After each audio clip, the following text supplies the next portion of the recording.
Taigi, penktadienis ir paskutinė pamoka, kuri yra skirta funkcijoms.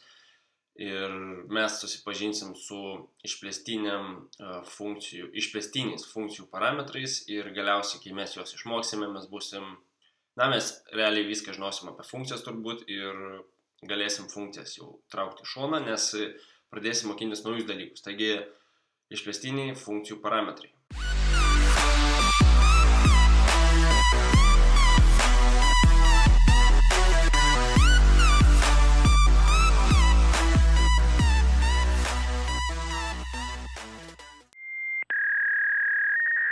Taigi, kas po velnių yra tie išplėstiniai funkcijų parametrai?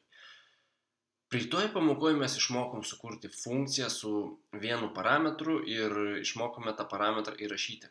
Tačiau galima naudoti nebūtinai tik vieną parametrą, galima jų naudoti daugiau. Taigi, norėčiau dabar susikurti funkciją, kuri, sakykime, suskaičiuos du mūsų parametrus ir išves kažkokį tai rezultatą. Dabar aš negaliu rašyti void, nes void yra funkcija, kuri neatvaizduoja nieko, kol mes jos nepajudinam ar kažkas tokio. Bet kai mes atliekame kažkokį skaičiavimą, mes voido naudoti nebegalim, nes funkcija jau kažką veiks. Ne tik, nebus labai paprasta funkcija, kaip kūrėme iki šiol, o jin kažką atliks. Ir jeigu jau kažką atliks, mums reikia funkciją kurti normalią, kaip funkcija main. Taigi mums reikia funkciją int tipo, duomenų tipo int, ir ją kažkaip pavadinti. Aš ją pavadinsiu calc, kitaip sakant, kalkuliatorius. Čia yra vieta mūsų parametrams ir funkcijos kūnas. Parametrai dabar mums, mes, kaip ir minėjau, įsikelsime kelis parametrus, tai galime įsikelti du, sakykime, tai bus int numeris 1. Ir kaip dabar įsikelti antrą parametrą? Mes jau žinome, kaip įsikelti vieną iš praeitos pamokos, bet kaip mums įsikelti dar vieną? Tai yra labai paprasta, mums reikia tiesiog viską tą patį daryti, tik tais atskirti kableliu. Vėlgi int numeris 2. Gerai, kaip dabar mums atvaizduoti visą tai? Lygiai tas pats, viskas lygiai tas pats, bet kadangi mes atliksim dabar kažkokį skaičiavimą, mums čia siauto nereikia, nes mes čia turim kažkokį veiksmą atlikti.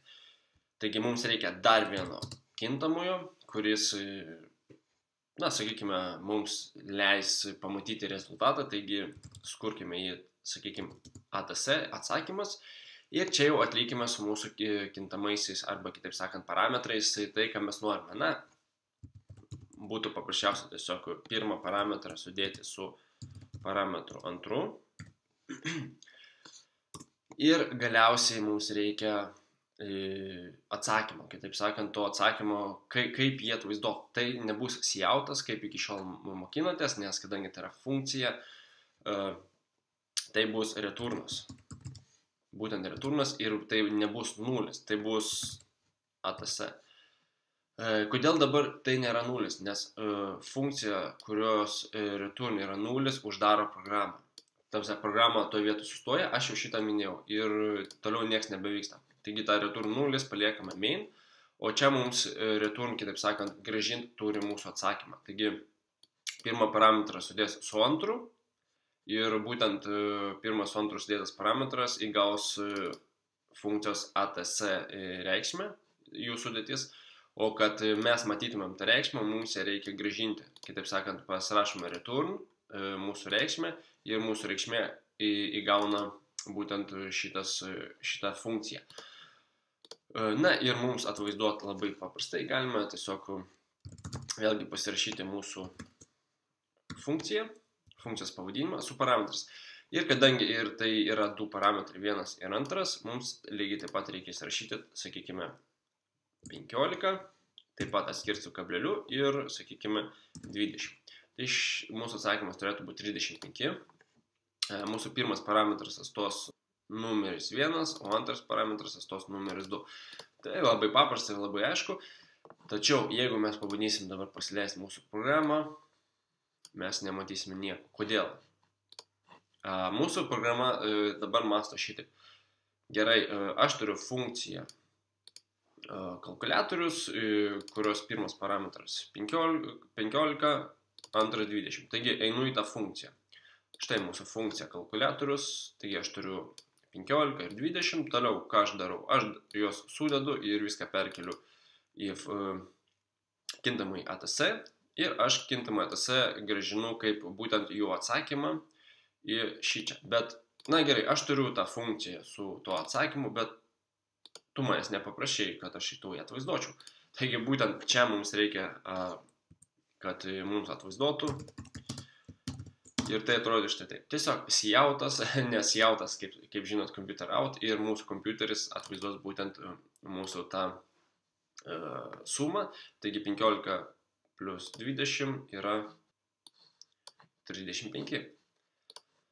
Galbūt ir gluminančiai skamba, bet tai yra tikrai labai paprasta. Tiesiog reikia įsikalti į galvą būtent kaip sukurti tą funkciją, kuri atlieka skaičiavimą ir kad ją atvaizduoti. Mes jau mokėmės prie to pamokoje, mums reikia prisiskirti būtent tos parametrus, jiems kažkokias reikšmės ir būtinai mums reikia sijauto, nes būtent sijautas mums ir atvaizduoja tą visą reikalą.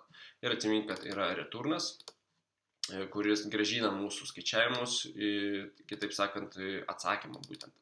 Na ir jeigu mes norėtumėm prasitęsti mūsų funkciją, sakykime, prisirašyti daugiau, ne 2, o 3, sakykime, vėlgi galime įsikelti susikurti naują parametrą int numeris 3. Čia taip pat dasirašyti, sakykime, dauginkime iš 2, atsiprašau, iš